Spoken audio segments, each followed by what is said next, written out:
Hello and welcome to episode 85 of Fergo and the Freak.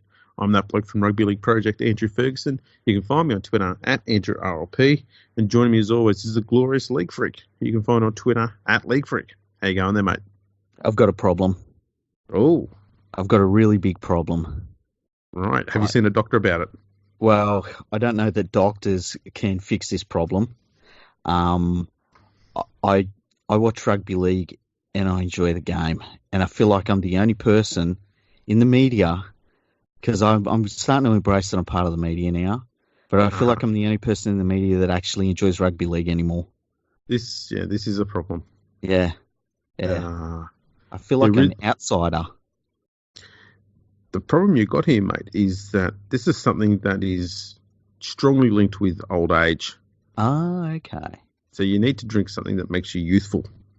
Ah, like copious amounts of alcohol until I have liver damage. Well, that'll turn you into a journalist. Okay. Coffee. Well, I like to drink my coffee 3 yards at a time. So I'm doing my best with that. I think, yeah, you know what? You maybe go with 4. Okay. Just to be on the safe side. I'll up it. We'll see how we go with it.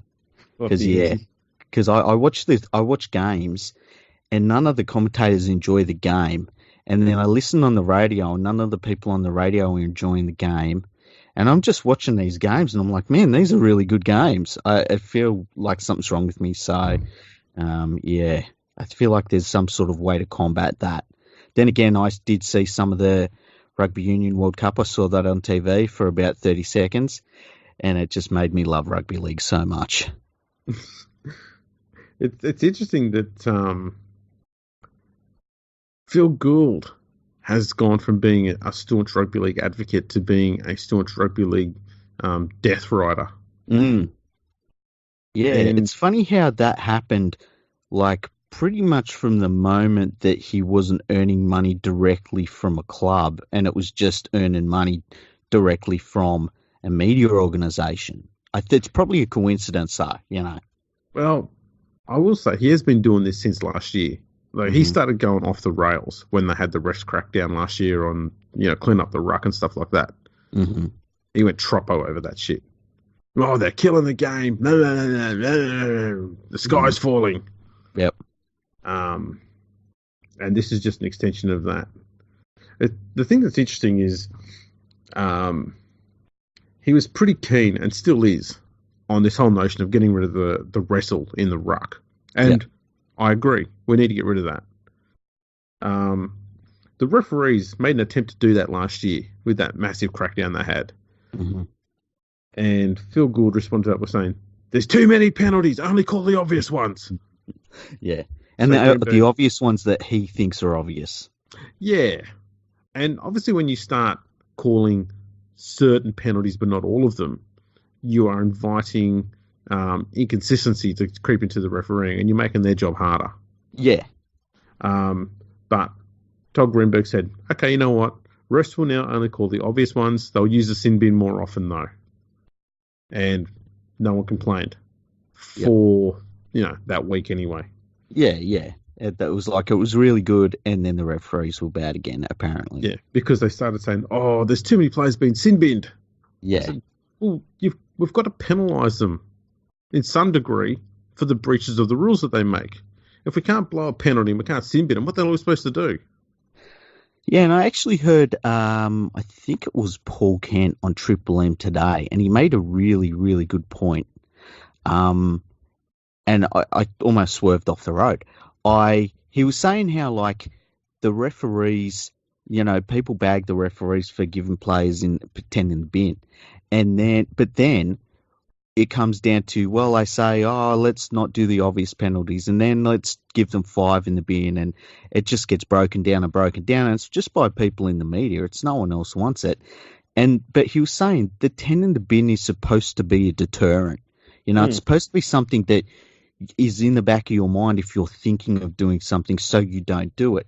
And I've always had that thing about when people say, oh, change it to 5 in the bin or something, and it's like, then it becomes a tactic. Exactly right. And so that's why I think if a penalty isn't working in its current form, and let's be honest, they're not, then the penalty is obviously not hard enough. So make the penalty bigger. Yeah. Make it 15 in the bin. If that doesn't work, 20 in the bin. If that doesn't work, then stuff it. Send them off. We'll say, at some point, we're going to get to a point where they go, you know what, we're not going to keep trying to breach the rules anymore. We're going to start playing in the proper spirit of the game. We'll say, what would be a penalty? Like, say you've got 10 in the bin now for different offences. What would be one that you could straight away apply and think to yourself, yeah, if that was 15 in the bin, I wouldn't find that outrageous? Well, I've long believed that if someone's worthy enough to go and report for something, then they should probably go to the sin bin as well. And that should count as that should take some off their loading at the same time.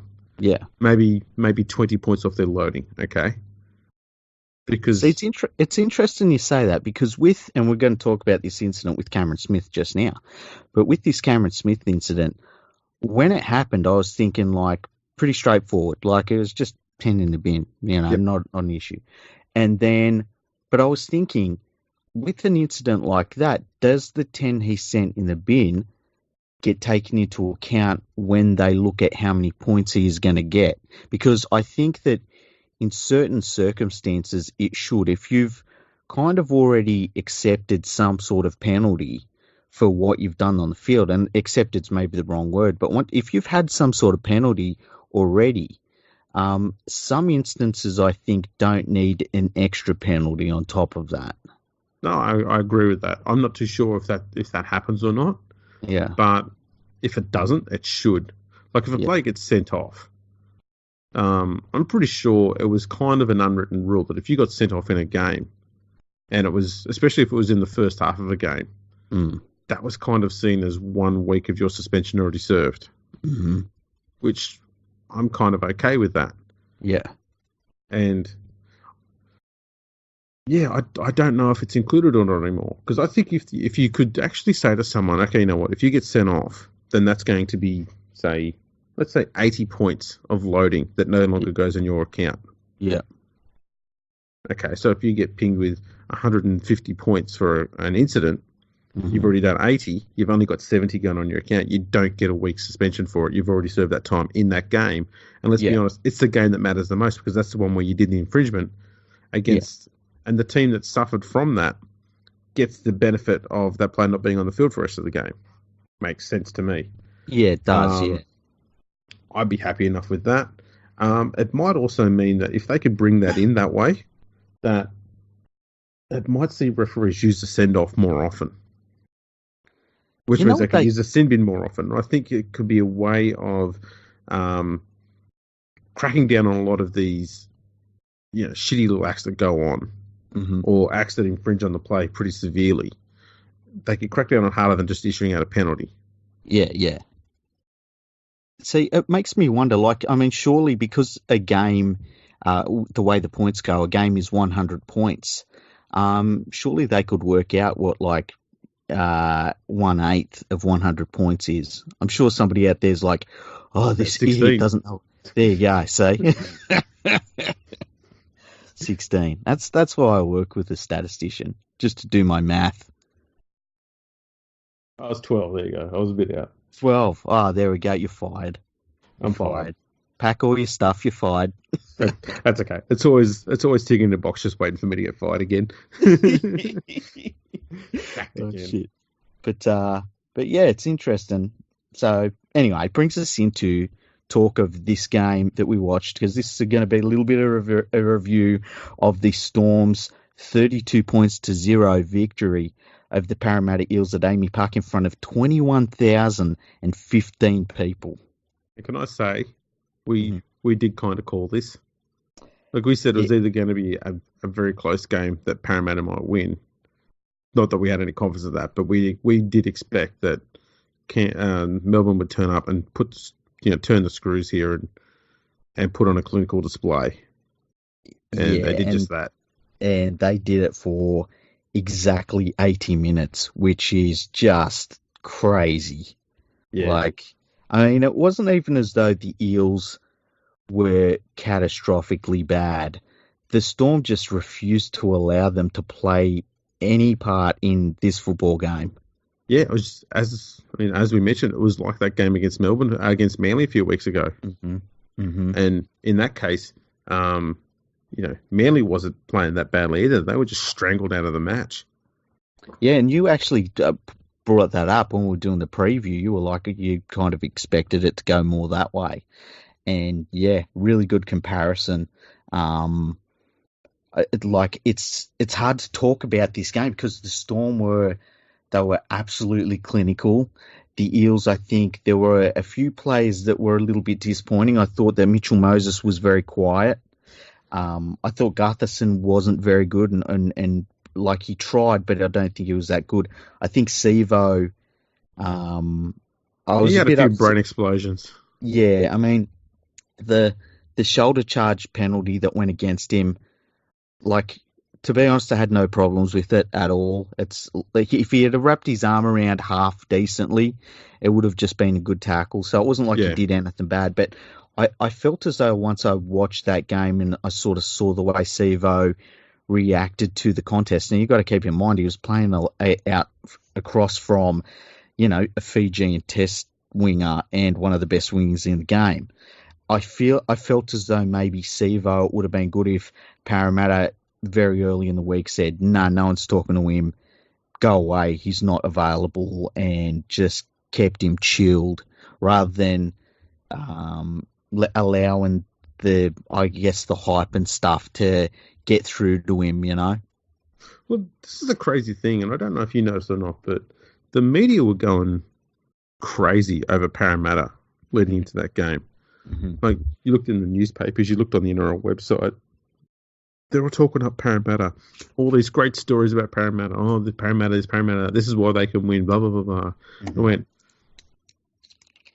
why all the hype now? Like, you've had all year to do these positive things and give them a bit of hype and a bit of a push, and you've waited until now only for them to get absolutely decimated. Yeah, I would like to know if Peter Sterling still thinks that Mitchell Moses is the new him. Well, I'd like to know if he's moved on from his proclamation that Tim Smith was his replacement. Oh, shit. It was one of them games. I tell you who did impress me, and let me find the team list here. Dylan Brown for the Eels. He's only a youngster, but he was one that the occasion did not affect him. In fact, if anything, it seemed to bring out his best. I was very impressed with him. What did you think about his performance? Yeah, I'm with you. I think he was remarkably cool, given that he was in his first ever final series and playing in a team that was getting absolutely hammered. Yeah. Moses was offering nothing in attack. Yeah. And usually when you've got a young half next to a halfback who's getting dominated, they too go in their shell a bit. Yeah.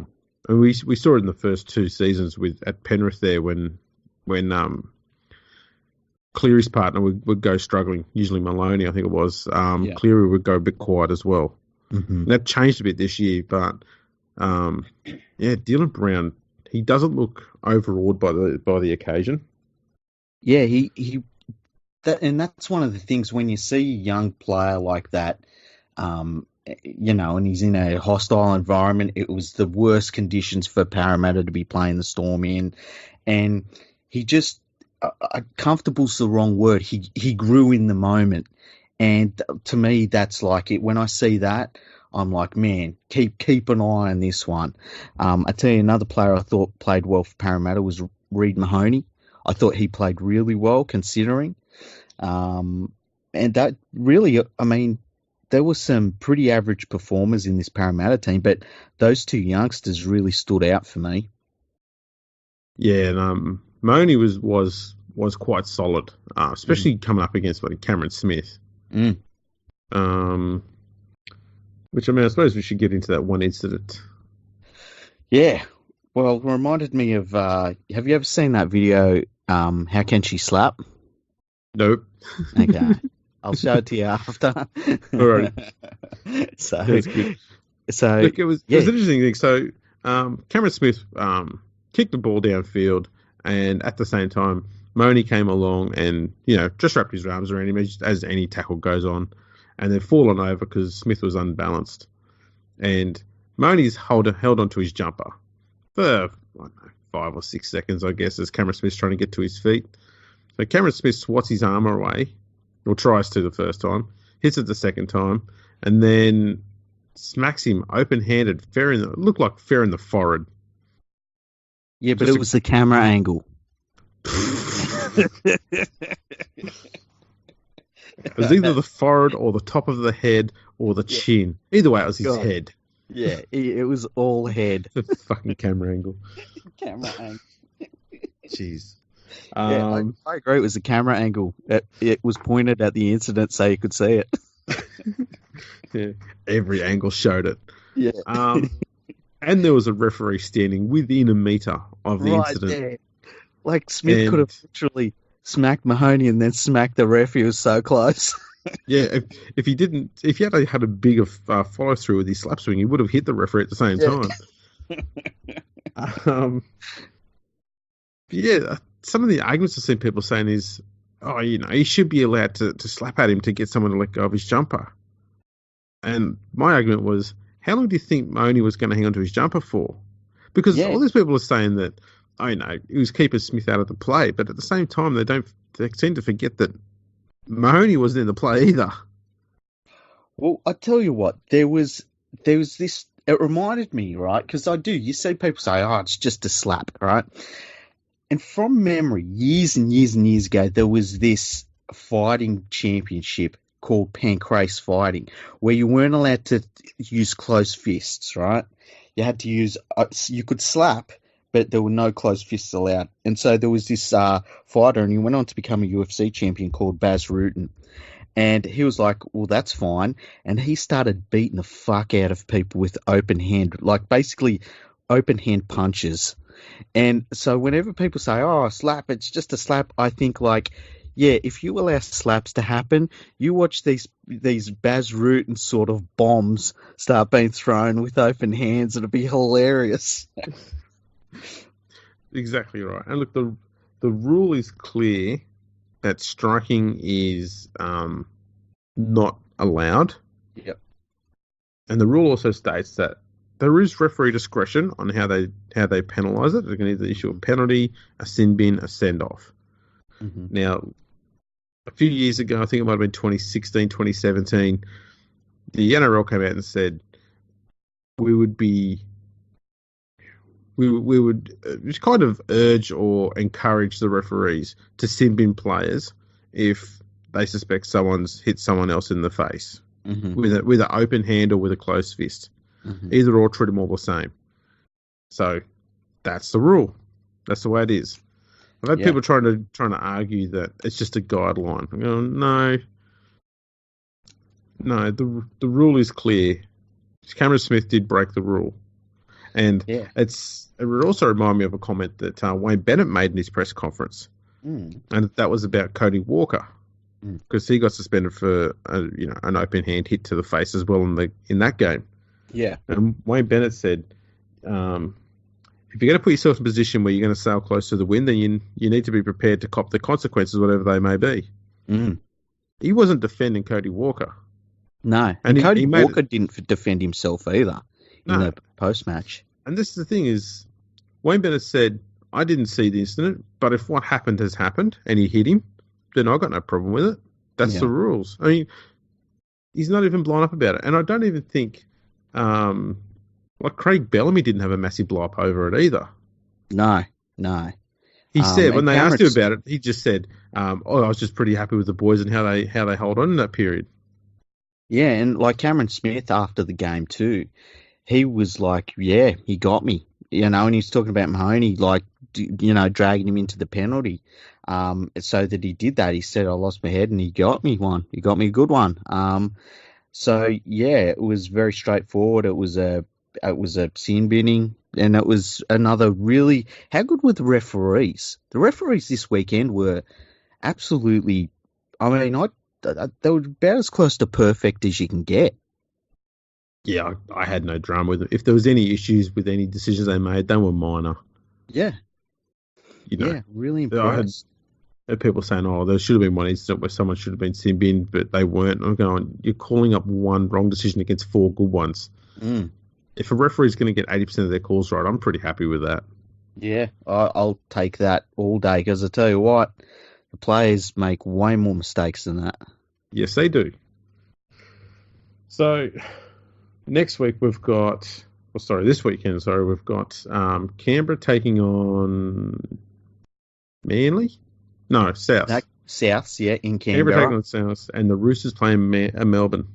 at the SCG. Yeah, the SCG game is going to be pretty amazing. I would not blow up at anybody that said this is the grand final. You know, and the grand final is always the grand final. The grand final comes with all sorts of more pressure and things during the week you got to deal with and stuff. But I feel as though the premiers will come out of that game. And for South really need to improve to beat the Raiders. But at the same time, the Raiders, they're having to deal with the week off, which it'll be interesting to see how they deal with that, if they've worked themselves up too much over it.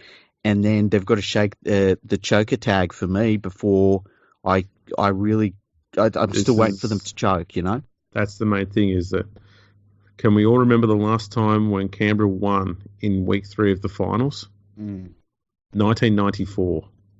Yeah, none of these players have gone through it. You Not know, one.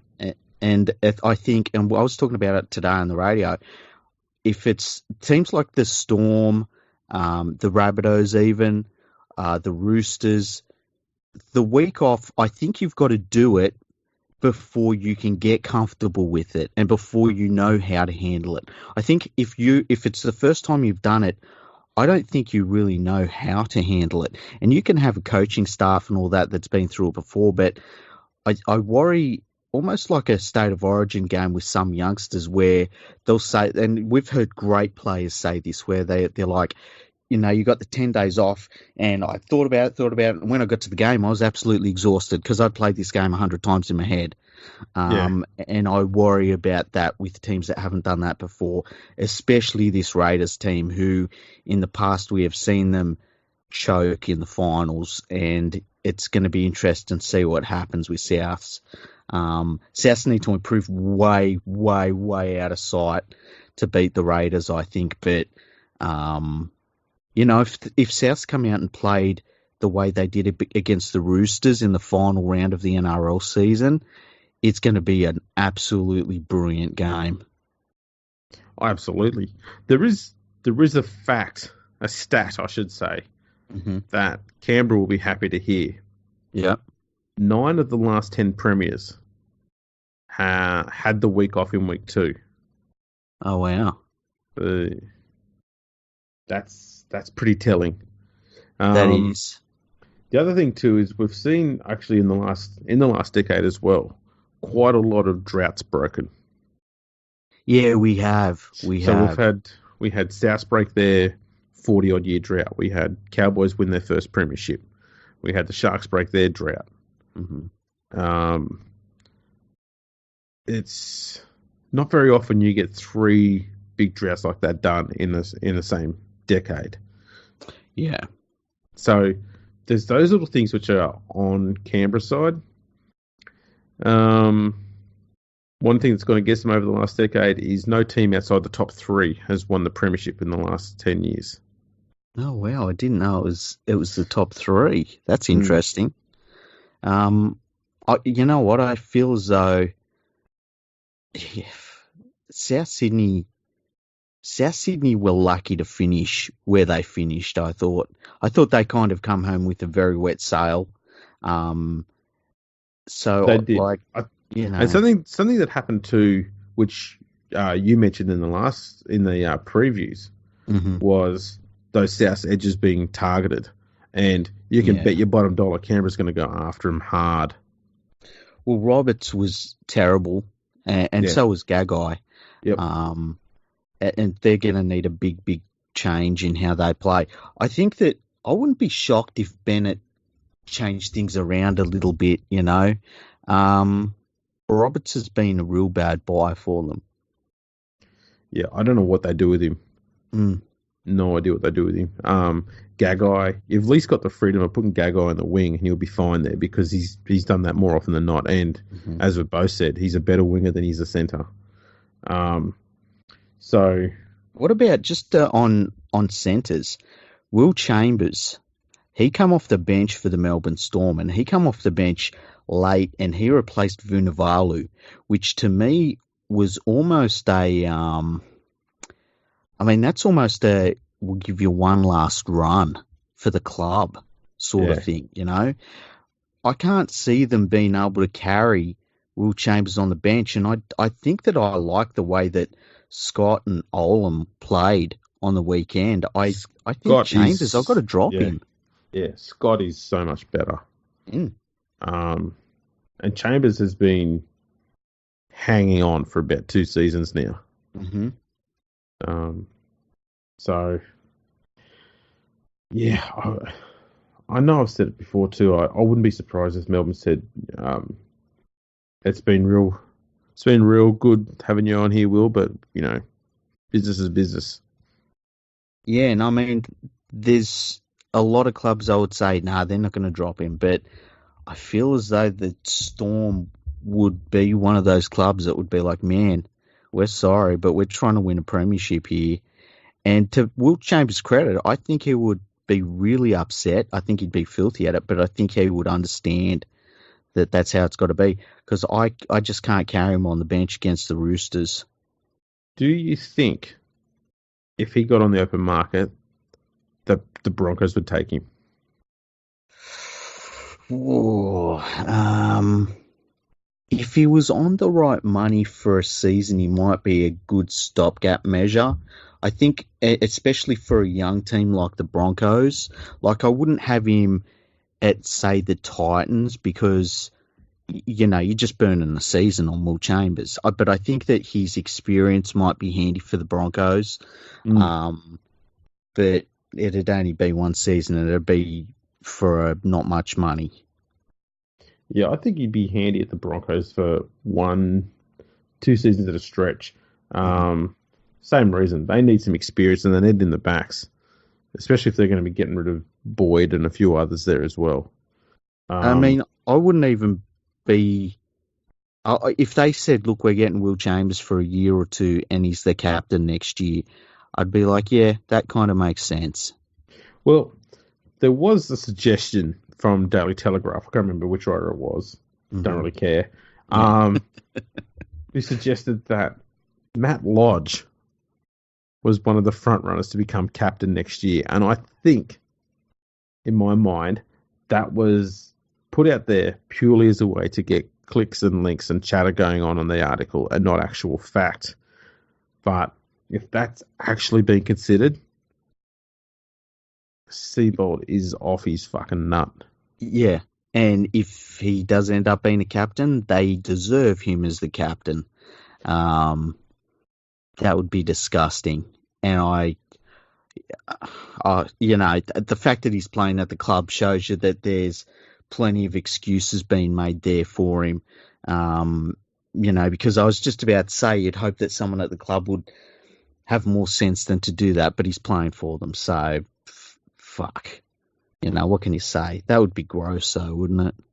It would be. It would be. Now, speaking of gross, and this is one more for the Dragons fans. Yes. Apparently, the review into the Dragons Club has been completed, and surprise, surprise, Paul McGregor looks like he's going to retain his job. Well, I just feel sorry for the Dragons fans. After that season that they've had standalone, he should be fired. And when you put it with his accumulated record and the fact that the club has brought some very good players to that club, he should just be fired. He should have been fired a long time ago. They obviously can't afford to pay him out. Yeah. Just to double down on that too. There's talk that his big marquee signing that he's looking at for next year is Jack Bird. Yeah, and Bird is a pretty handy player, but he's never When he's on the injury free. field. Yeah.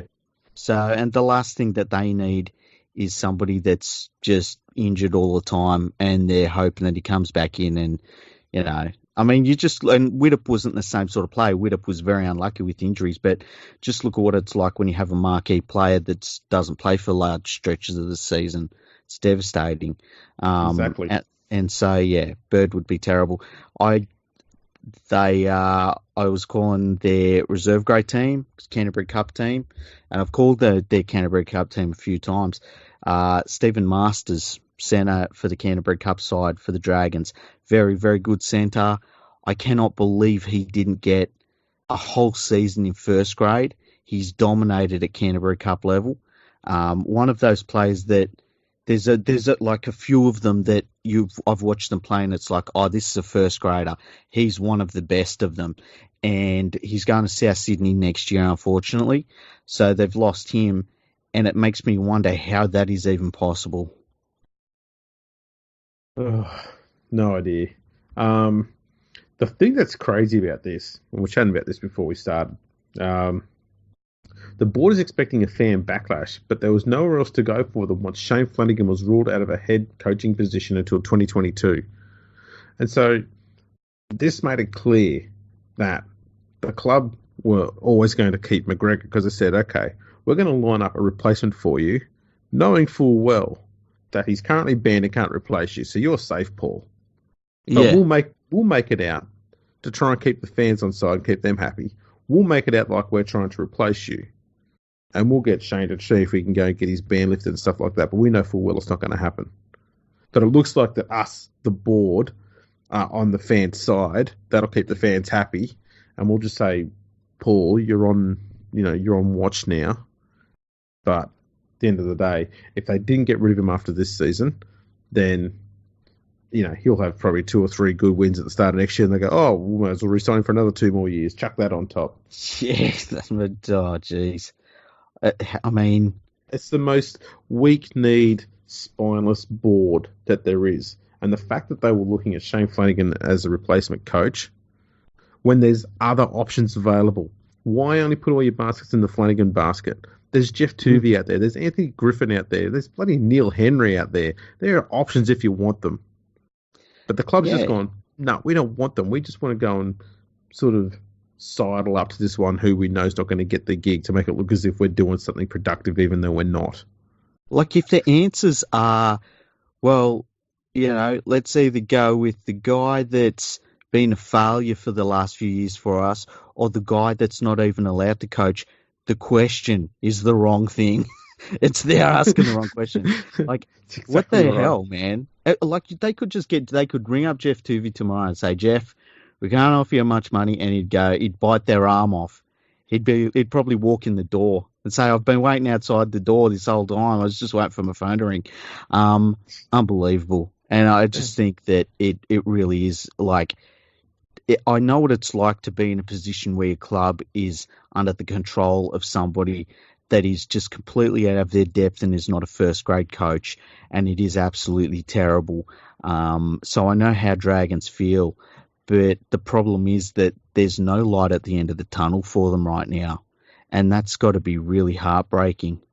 Yeah, they've put all of their eggs into his basket, and now they're looking like they're going to replace Widdop with Bird. It's almost like you're replacing one injury-prone player with another one. Yeah. And how much money do they need to spend on playmakers? I mean, are they going to put Bird in centres, or are they going to put him at 5'8", or where are they going to put him? And are they spending all their money on a centre? Like, really? Yeah.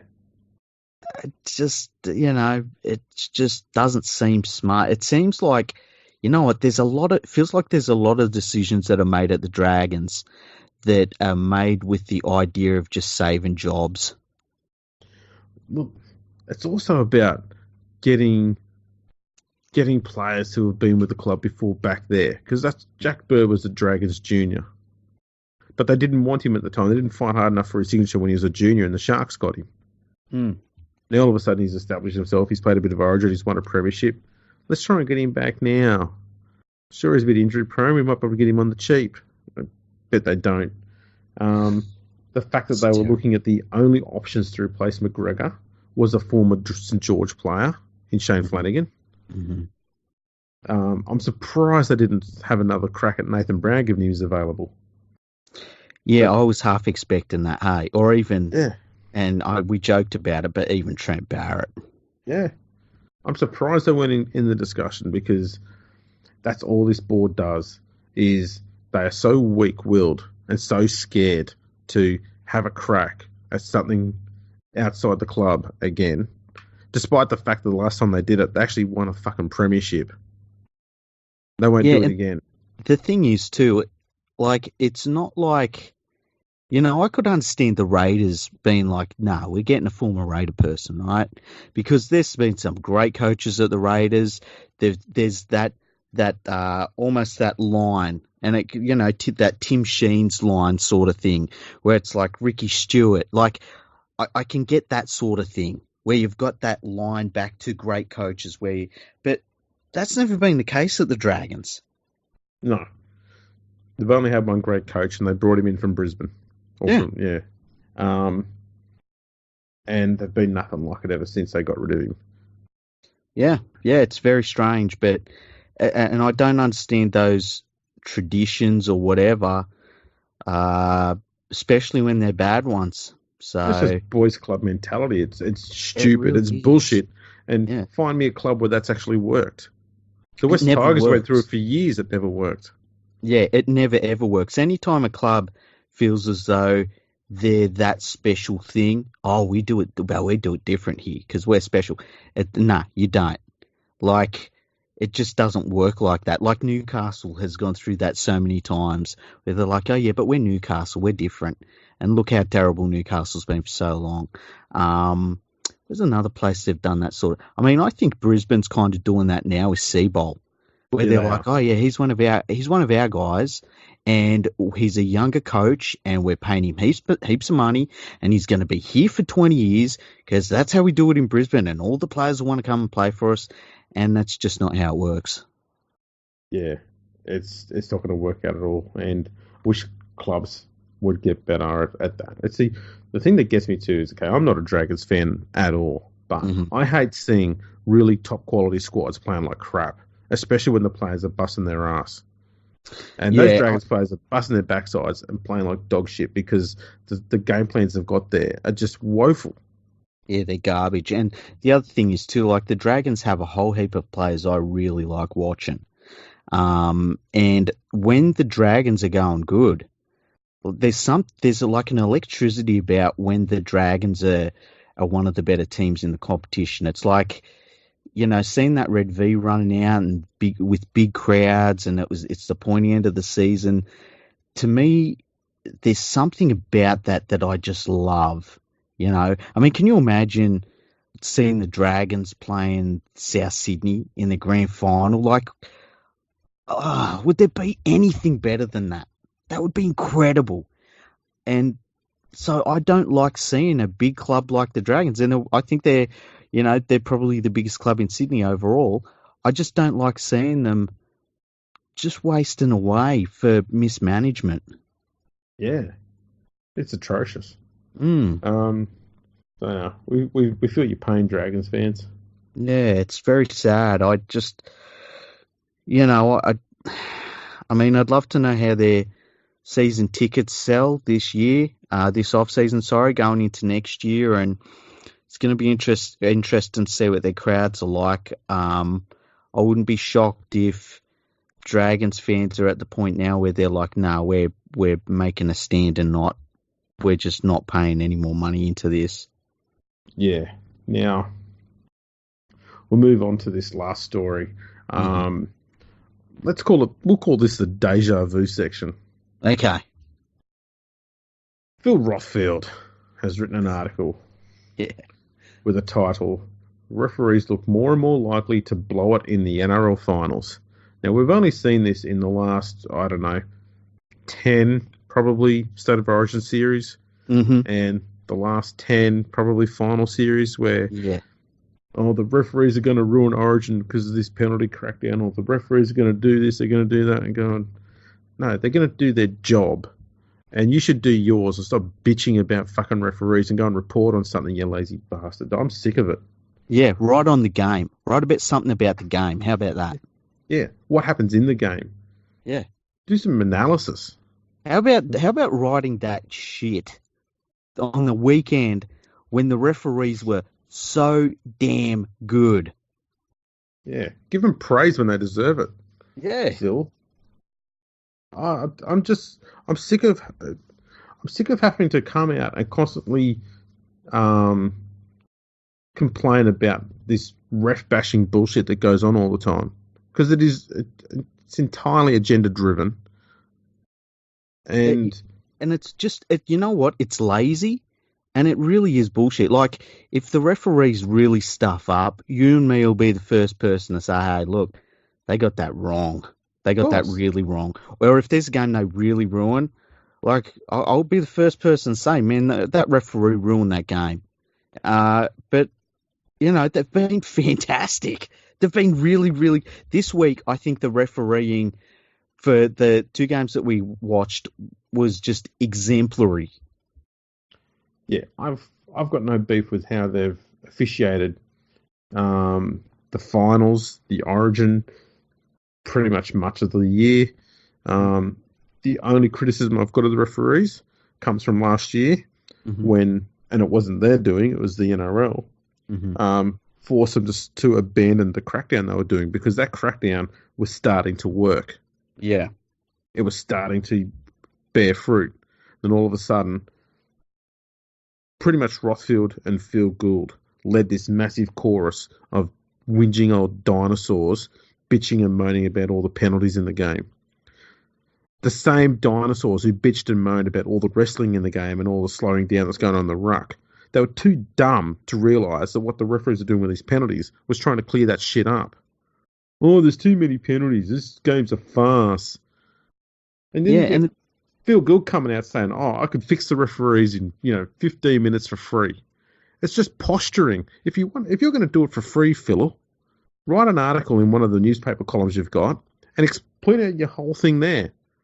If you're going to do it for free, put it in the newspaper and tell them this is how you fix it up. But no, he won't do it, because they go and implement all of that and he would get credit for it, and that's what he wants. Still waiting for him to fix up the Panthers, eh? Yeah, he's just posturing. Yeah. An old windbag. He just sits there and yells about how the sky's falling again now. And it's funny you say that. I used to write so many articles calling every so often somebody would do the sky's falling sort of, argument that these guys are doing, and I'd call them Henny Penny over and over again. The thing is, though, with Rothfield, you're kind of used to it. I don't get upset with it because that's what he does. Yeah. I'm upset and disappointed that it's Phil Gould doing it now, because, and I still genuinely believe this, he is possibly the sharpest analytical mind this game has. And he is throwing it away to sit here and bitch and moan about referees. And, the other thing is, too, we watched, that Manly versus Souths game was 2 hours of just, wow, just unbelievable. Can't take my eyes off the TV. One thing happening after another. Damn, how cool is rugby league? And then we watched the Storm, who are just the definition of a clinical football side, one of the great rugby league teams we've ever had on. They're closing out this decade where they're still so damn good, even though they've lost so many great players, and the best coach team of all time, I'm willing to say that. And they just shut down a team that had just put on a record scoreline in a finals game. And how do you watch all of that football and watch all of those performances and come out of it whinging? Like, if you're whinging after watching that, you don't like rugby league, because damn, there was some good rugby league on the weekend. Like that try by Josh Adokar, I was screaming my lungs out. Like, I could not believe that was one of the greatest wingers tries I've ever seen. It was a thing of absolute beauty. How do you watch this stuff and not say, I just love this game. This is great. Just give me more of it. Just pump it into my veins. Put it right next to the thing where the coffee goes in and just put it straight in the vein. And I don't know how you watch all of this and go, yeah, the referees are ruining the game. Like, the games are great. What are you talking about, you idiots? Yeah, exactly. I don't get it. I don't get what the agenda is. I don't know what he wants the refereeing to look like. I don't know how, if he wants to turn it back to what it was in 1990, when there was about 14 or 15 penalties called per game. Hang on. Yeah, 15 and a half penalties per game compared to 13 this year. Yep. I don't know. Well, neither do I. And you know what I think? I think what it is, here's what I reckon it is. It's being lazy, right? Because it's so easy to say, I don't like the refereeing. And when it changes, you change the goalposts. So you still don't like the refereeing. And then you change back and you want this and, all of these suggestions when people are like, oh, I think they should change this rule and stuff. It's easier to do that than to talk about what actually happened in the game. And that's what I think it comes down to. Because, Rugby League is in a beautiful place. We're seeing things happen in you can't go for 10 minutes watching an NRL game without seeing something that makes you go, wow. And it might just be a run by forward who drags 3 or 4 players with him. And it's like, this is absolutely powerful play. Or it might be like Josh Adokar deciding he's going to just put down one of the best, it's literally maybe the best wingers try I've ever seen in my life on the weekend. Like, these are great moments in our game that we're seeing happen nearly every single week. If you're not enjoying this, maybe Phil Gould and all these people should go and do something else. Because, damn it, Rugby League is really fucking cool to watch. Yeah. And it keeps getting better and better despite all of this hate in the media. It really does. It really does. And you look at what we got on this weekend is just unbelievable. Like, we've got South Sydney are in a preliminary final. They're going down to Canberra where it'll be, a spring day in Canberra, bloody freezing cold. It's going to be packed crowd. They're going to blow a horn and clap really slowly, and they're going to try and not choke. And then we go to the SCG, and we see the Storm trying to break the Roosters' spirit. Like, how can you not like it? I don't know why they're whinging. They just don't like the game. And there's the prospect that we could have a repeat of the 1908 final, South versus Roosters. Crazy. Or we could have the Roosters playing the Raiders, who are making it for the first time since 94, or, we might see the Storm take it. Imagine that. Melbourne takes on Canberra, and then we get another game where Canberra comes from behind again. Do you remember when Super League was happening and they were talking about, imagine what it would be like if Canberra took on a team from Melbourne? Yeah. Like, we're seeing things that are incredible in this game. And anybody that's running around and whinging about it, tell them to go and watch something else, because Rugby League's pretty good. Exactly right. Couldn't have said it better myself, mate. Thank you. You did pretty well too, Andrew. Some of these people in the media just get me a bit, they get my goat. I'm not saying it's all of them either. It's just, it seems to be just a handful now, a small collection. I think I said to you too last week that I sat down to watch the, my favourite episode of NRL 360 every week is Tuesday night when they get Crawley on there. Mm-hmm. Because he's good for a laugh. Mm. Not because he's funny, but because he's stupid. Mm-hmm. But they've now do this thing where they've got Dean Ritchie on there as well with them? Oh, no. And that just kills it because... he's the worst. He just sucks the life out of everything. Yeah, he's the worst. And Dean Ritchie. He was so clueless that Paul Kent was giving him an education. Yeah. And then once he realised he was in the wrong, he then changed the subject. Yeah. And I went, no one does that better than Crawley. Don't take earlier in the year. Oh, he was blowing up about the team songs. They all sound the same. Yeah. It's like, that's kind of the point, you idiot. But that's the thing, though, okay? That's how great Rugby League was going, was that the crisis merchants could only think of team songs sounding the same as an idea to whinge about. They don't like the game. Nah. And you know what? Having done some of this radio stuff for the Canterbury Cup, right? And it's the Canterbury Cup. I'm not going to NRL games to do this stuff. When you're doing this stuff, you're like treated like a king. Like, you got the best seats in the house. You're hanging out watching the footy. If you're not calling it, which you enjoy anyway, because that's what you're doing, you're out watching the game and just chilling and watching it from the very best seats in the house. And how much those seats cost? How do they not enjoy it? How much those seats cost? I don't even know. I never have the fucking money to look. Fairly certain that they probably get in very cheaply. Oh, well, like they'll all get in for free. All these journos and stuff, and they whinge about it. All they do is whinge. It's like, man, I just don't know. And like, I was watching the games on the weekend, right? And I was watching them on Channel 9. And if I could turn off the commentary and just hear the ground noise, the ground microphone, I would do it in a second, because the commentary is horrifyingly bad. Like, all they do is whinge about the referees. They commentate refereeing. They don't commentate football. Yeah, I must admit, I was watching on Fox, and they're a little bit more restrained this week. So when the Cameron Smith sin binning happened, and I think one of the others, they had their a minute or so of whinging complaining, and then they move on. And you know what? I can stomach that. Yeah. Have your say. If you don't agree with it, fine. I'll respect your right to say your piece. Say your piece. Get it out of the system. Move on. Mm-hmm. And that's what the Fox team have been really good at. And I can respect that. I can accept that, even if it's the same people having the same whinge all the time. Mm-hmm.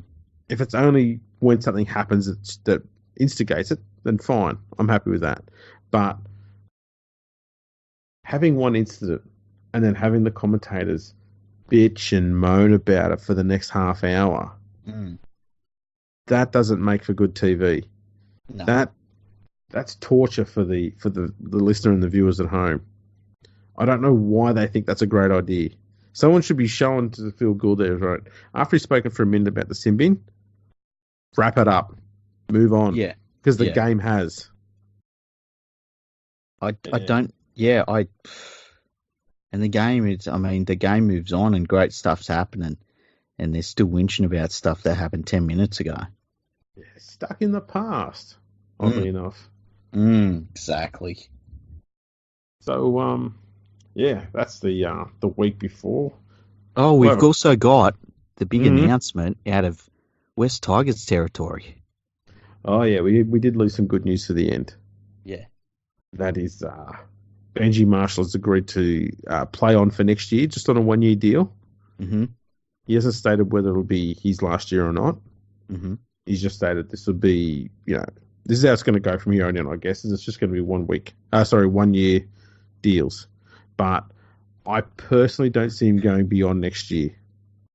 I feel as though he will do next year, and I think he'll retire the year early, rather than a year too late. And I feel as though he probably is at that point in his life where he's between, he's probably thinking about life after football a lot more now than he ever has, but he still feels like he hasn't finished with his football yet.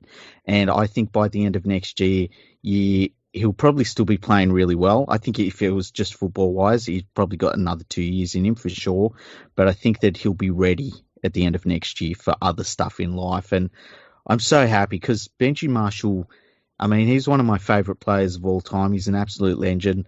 The club needs him really badly. They need his guidance around the field. He's one of their best players this year. And so I was so happy to see him re-sign for another year. Yeah, so it'll be his 18th season next year. Wow. And who'd have thought that when he was getting his shoulders done? Yeah, I know. That's crazy, isn't it? It really is, yeah.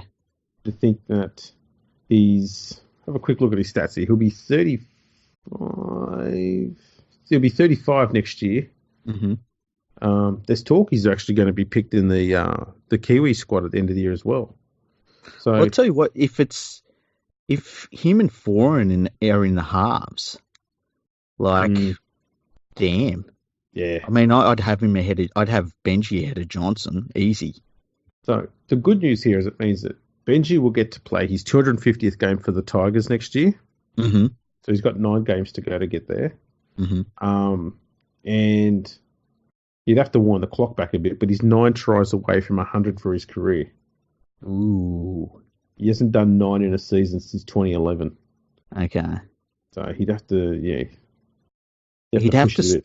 I feel like he'd have to stay healthy, like not miss those 1 or 2 weeks here or there. Yeah, I think too, it'll probably mean he'd have to take the line on a bit more too. Yeah. Because he's been playing the role of distributor and setting plays up this year, and he's been bloody fantastic at it. I think the only tries he's got have been backing up, that sort of thing. You know, speaking of great players, that reminds me, today, Greg Inglis had a run with the team, a Bush team, hey? Did he? Yeah, yeah. I actually like the sound of that. Yeah. I can't remember who the team was, but one of the people that I did commentary with yesterday and did the show with today, his name's Jeremy. I don't know his last name, but he's a really good bloke, and he's got contacts with the South Club, and we're sitting there watching the game today, and he said, hey, have a look at this. It's Greg Inglis out playing footy today. And he didn't look like I was just a still picture. I don't know how he played. I don't know any more than that. He didn't look too bad physically, considering he's had the year off, but it's probably good for him in terms of maybe finding a way to transition into retirement. But this is based on nothing. Like, this is based on absolutely nothing. It's just me mostly wishfully thinking, could he come back? Yeah, I'll put it this way. Mm-hmm. I think physically he can still handle the NRL. Yeah. I think the problems he's been having have been, mentally with the game. And for a superstar, I can only imagine the workload can get very daunting and very heavy. Mm-hmm. Maybe the year off, essentially it's been almost 2 years off, really, has helped him to just refine that love for just playing the game of footy. If he could find a club to go to where he didn't have to be a superstar or a captain or anything like that, just go up, do your thing. And you know where that would work pretty well would be the Gold Coast.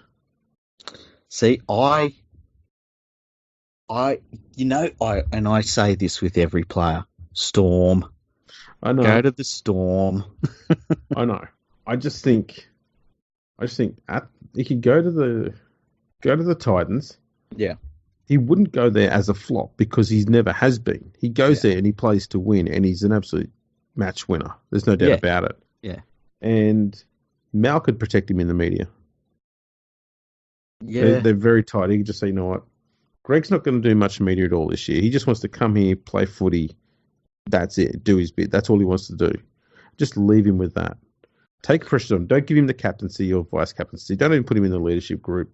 He can be a leader on the field, but don't get him involved in any of the stuff at the club. Just let him turn up and play footy and enjoy it. And I think you'd probably see one of his better seasons.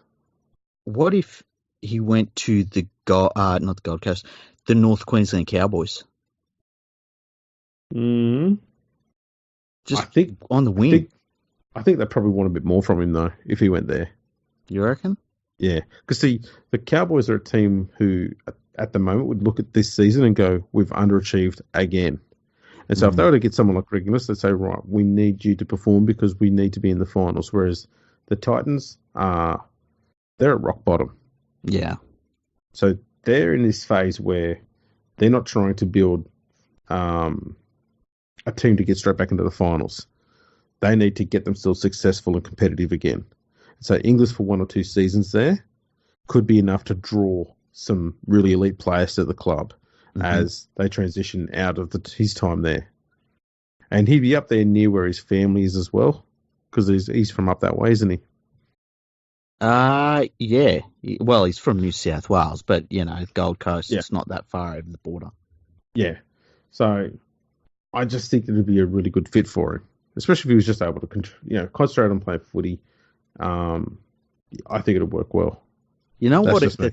The thing for me is, I want somebody in North Queensland that's a monster, so that they've got to deal with Taumalolo and another monster. And like Greg Inglis, if Greg Inglis is only running as fast as I can run right now, he's still going to be throwing people off like just this monster. I love the thought of, you play North Queensland, you got to deal with these two super athletes. I think that'd be great. That would be insane, especially if they're on the same side of the field. Yeah, it'd just be so good. Like, I don't know too many players that that sort of like just weapon, And Greg Inglis, I bet Greg Inglis right now could throw NRL players around like ragdoll still.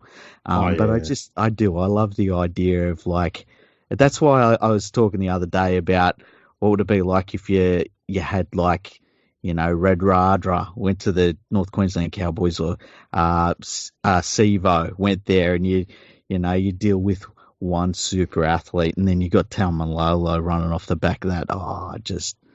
I love watching the Cowboys just to watch Taumalolo. I just want more of it. Yeah. He's an absolute weapon, that bloke. So, yeah. That's been a good episode. I just want to make a real quick mention. Next Sunday at Bankwest Stadium at 3:05, the Newtown Jets are playing the Wentworthville Magpies, and it's going to be a really, really good Canterbury Cup final, Grand Final, sorry. The thing about the Maggies is that they have Tim Manor in the team, and it's probably going to be his last game, and it's going to be at Bankwest Stadium, and between that and like the way that the Maggies have played Wentworthville, they're a little bit the way that the Dragons started. When the Dragons went on that 4-game winning streak earlier this year, yeah, they kind of play the same way, but they play the same way every week. Like, they just try their ass off. They smash you in the middle of the field, and they just break you, and it's so cool to watch them.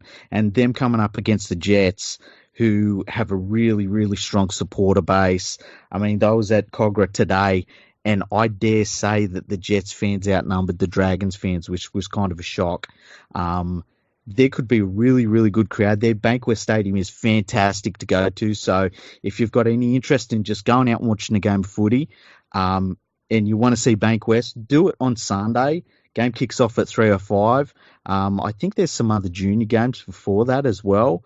I don't know if I'll be calling the game, but I think I'll be there in some capacity. And I just wanted to get everyone onto it because I've really enjoyed just sitting down and watching this footy, and the level of football that they're playing is really, really good too. So I just thought I'd talk about that a little bit. And if anyone's interested in going out, go and buy a ticket during the week. I don't know if they're on sale yet or not, but get a ticket and check out Bankwest while you're there.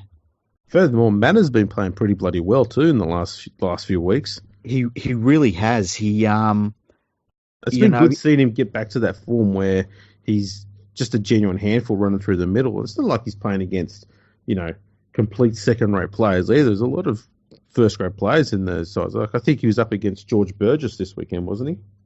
Yeah, George Burgess played. You know what? They dominated George Burgess. George Burgess was just... If George Burgess was dropped back to find some form, you wouldn't pick him next week for Souths. And I know they will, but the way that he has played, Josh Hoffman as well has been. Josh Hoffman has played so well at this level that if New Zealand call him up at test level, I would not be shocked, and I'd be like, yeah, that's pretty good call up. That's how good he's been playing. That's That's a pretty good game to get down to. So get out there, people. Check that out. And, get down there and support Timmy Manor, which I dare say it is his last game, isn't it? Yeah, it would be. And I was saying Bankwest Stadium is their house that Timmy Manor built. So get out there and wish him all the best. And make sure you come on, Wentworthville Maggies. Come on, get out and get more people there than the Jets, because the Jets are going to be turning up in big numbers. I'll be going for Newtown purely because they've got the Sharks low grades players, and I'll get disowned if I don't go for them. Yep. Well, at some point, self-preservation kicks in, Andrew, and I admire that in a person. It does, yes. I'm going to be going for Wenty because I don't have to worry that I'm going to get strangled in my sleep at night. That's exactly right. and on that rather haunting note, because I've got to go to sleep soon. Yeah. Shh. She might hear you. Might set up a sleeping bag in the laundry. Prop something up against the door. That's all right.